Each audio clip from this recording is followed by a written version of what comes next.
Susie here, and you're watching Heavy Metal Television. I'm here with Ben of Goatwhore.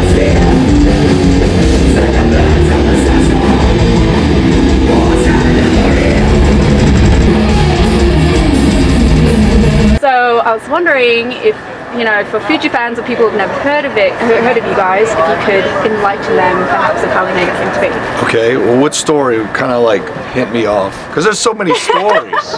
Well, back in the day when Sammy had the band together, it was him and the original drummer Zach Nolan, and it was called something else, and it was more like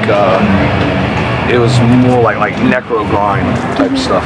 So they were working on getting a name, and they were out at the strip club with a friend of ours who he gets really drunk and kind of really obnoxious when he drinks, you know. And I mean, we all have friends like that, right? Yeah, we always have the one person that just gets totally, completely out of control, and you got to reel them back in somehow. Well, that night, they were in this strip club, and he was in his mode, and there was a stripper, and she had like her hair in pigtails, and they said she had a really like long, like goatish looking face.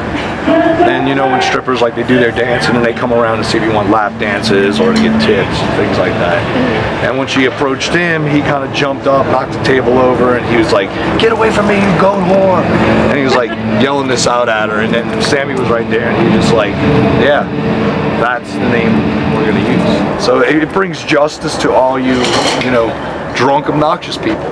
Hurrah! Y'all get a point. Yay! You get 1 point. Okay, so your last album, absolutely loved it. Thank you. It was great, riffs, amazing. Just, I noticed that it was a bit different. Now, what I wanted to know is when you guys are writing in the process, when you do change things or, you know, do something different, are you ever afraid that your like loyal fans might get turned off by certain things, or they may not like it as much, or do you think it's just? I think if there's any change, we weren't necessarily planning it. Right. You know, I don't think, and we weren't necessarily like trying to make an abrupt difference or anything like that. We kind of, I think too, it plays a big role in evolution and maturity of the band too, as well. I mean, you can see it with any band. You can see from their first record onward.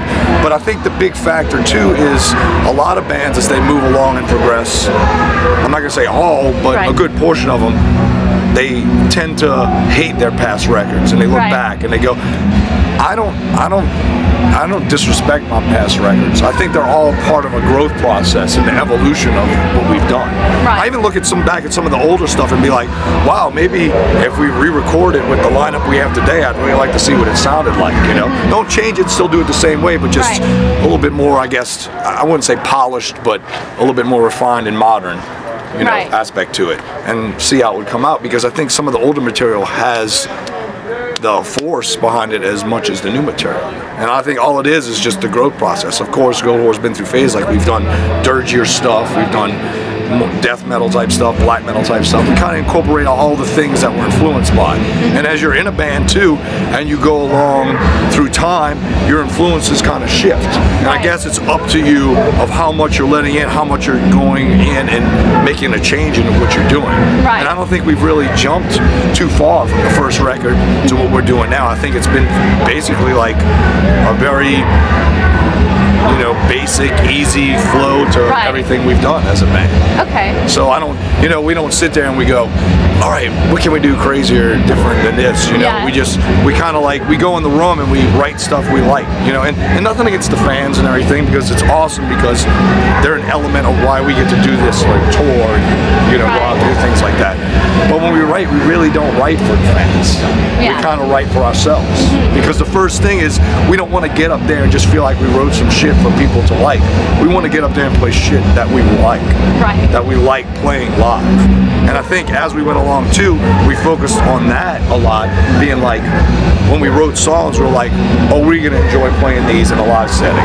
Or they're gonna just be fillers on the record that we did this record, but we only play 5 songs from that record. You know, we want to be able to utilize all the songs from the record. With Carving Out the Eyes of God, we ended up playing at least one point in the touring cycle of that record, we played every song from that record. And Blood for the Master, we pretty much played every song except for one song so far within our touring cycle. Okay. So it's all about how we feel about it, how comfortable we are with it, and how it makes us happy. You know, that's what's the big deal too. Is today is that there's so many different perceptions from so many variations. You know, and I think the only real true way to determine whether you like something is just to go listen to it. And nowadays, in modern technology, it's so easy to just go on the internet and do it. You know, and I'm not one of these bands that's going to complain about, oh, you know, it's hurting us so bad nowadays because of the internet. It is what it is. I don't care. Yeah. You know, I want people to go and listen to the songs, and if they don't buy a record, it's no big deal. They come to the show. I want them to come to the shows and know the fucking material and have a goddamn good time that night. You know, come to the show, have a good time, forget about all the BS that happened, and move on. Don't make a choice about a band, not just us, but any band, just because you read something or heard. Like, bands are putting into categories all the time, like, oh, this band's black metal, this band's death metal. Listen to it first, and then make your own assumption of it, and, you know, be your own unique individual. Don't follow the fucking herd. Yeah. And go after something. If you like it, then go with it. All right. Well, you heard it first. Ben here from Goatwhore, Susie with Heavy Metal Television. Keep watching.